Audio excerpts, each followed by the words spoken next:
It all started during an online workshop for third semester MA education students held during the COVID-19 pandemic in 2020.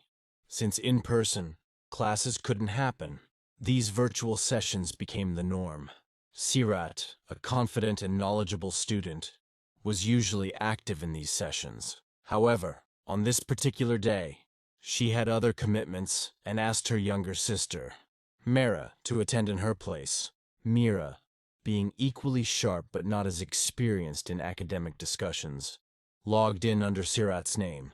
The session was going smoothly until a heated argument broke out in the chat. Participant. Why are we even using English in this workshop? It's not our language. We should stick to our national language. People here don't even know how to use proper grammar. Mira, as Sirat. English isn't just a language. It's a global tool for communication. If we want to grow, we need to embrace it, not reject it. You're bad at English yourself. Your sentence structure is wrong, and your grammar is terrible. Mira paused for a moment, took a deep breath, and replied carefully. Mistakes are part of learning. Criticism without contribution doesn't help anyone. If you disagree, you can share your ideas, but attacking others isn't productive. The chat grew tense, with participants watching the exchange unfold. That's when Nazir, known for his quick wit and strong opinions, stepped in. Hold on. Sirat's got a point. She's not wrong. Criticizing someone's English while refusing to use it yourself isn't exactly constructive. Mira, sitting in for Sirat, smiled behind the screen. She wasn't used to someone defending her, or, in this case, her sister. Nazir's words lightened the mood, and the chat slowly returned to normal. Private chat after the session. Hey, Sirat. That was impressive how you stood your ground today. Some people just love to argue without adding anything useful. Mira, as Sirat. Thanks, Nazir. I just believe in making a point with logic, not arguments. Exactly. You seem like someone with great ideas. Would you mind if we connected? I'd love to discuss more. Maybe on WhatsApp. Mira, hesitating. Sure. But let's keep it about learning English, okay? Of course. Strictly professional, unless you decide to lighten up. Mira added Nazir to her English learning WhatsApp group, where members practiced vocabulary, grammar, and spoken English. Nazir's lively personality quickly made him the star of the group. He was funny, engaging, and had a knack for pulling everyone into conversations. WhatsApp group chat. Morning, everyone. Today's English challenge. Use altercation in a sentence. Let's see who gets it right.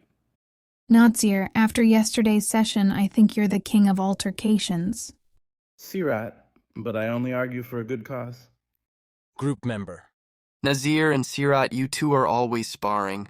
Maybe you should start your own group chat. Not a bad idea. What do you think, Sirat? Only if you promise not to be a distraction. Private chat, weeks later. As the group activity slowed down, Nazir began chatting with Mira privately. Sirat, you're clearly more than just good at English. What else are you good at? I'm good at multitasking and keeping secrets. Secrets? Now you've got me curious.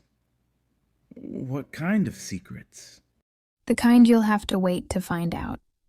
Nazir enjoyed her wit, but he had no idea he wasn't talking to Sirat at all.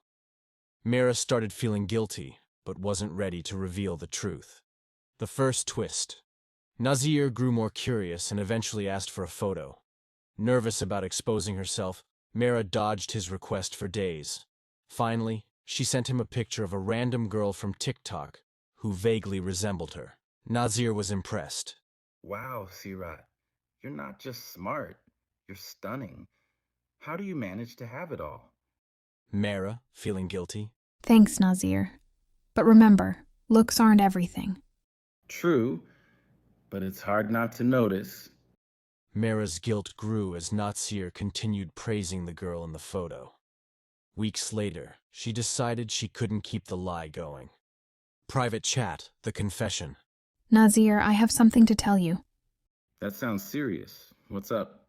The picture I sent you, it's not me. Wait, what? Then whose picture is it?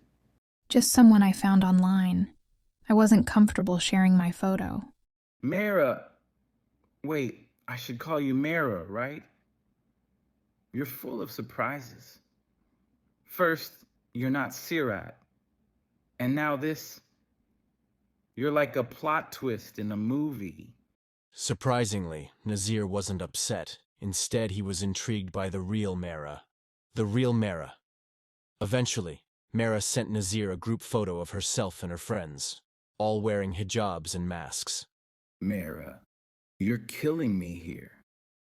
3 masked girls? How am I supposed to know which one is you? That's the point. You'll have to guess. You're impossible. Despite the secrecy, their bond grew stronger. But just when things seemed stable, Mara lost her SIM and Nazir's contact information. Months later, on TikTok, months had passed, and life had taken its twists and turns. One day, Nazir was scrolling through TikTok when a familiar voice caught his attention.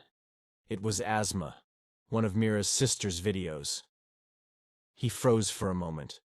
Was this fate? Should I reach out? After thinking it over, he finally decided to send a message. Hey, I saw Asma's TikTok and spotted you. Long time, no talk. How are you? Mara couldn't believe it. Nazir? After all this time? She smiled, a little surprised but curious, and replied, Well, look who's here. I'm good. You? and just like that, the conversation began. Though they couldn't call each other, TikTok didn't have that feature. They kept chatting in messages. Slowly, the old spark of their friendship reignited. Nazir's humor hadn't changed one bit. Still cracking your lame jokes, huh? You still laugh at them, so who's the real culprit? He shot back. Nazir began to share things he hadn't told anyone. His fears, his regrets, and the things he wished he'd done differently. Mira also opened up, telling him about the challenges she faced and how she had missed their friendship. You know, Nazir, I thought I was over it, forgot everything. But seeing your message, it brought everything back. You think I haven't missed you too? After 5 or 6 months of rebuilding their bond on TikTok, they moved their conversations to Instagram. There, with longer messages and conversations about asking each other's challenges, they talked about everything they hadn't said before. From that day forward, their friendship wasn't about catching up on the past or making up for lost time. It was about being present. Through ups and downs, bad days and good, they were a constant in each other's lives, a reminder that sometimes all you need is someone who chooses to stay. Because in the end, life is better. When you have someone who asks for nothing and offers everything, friendship in its purest form.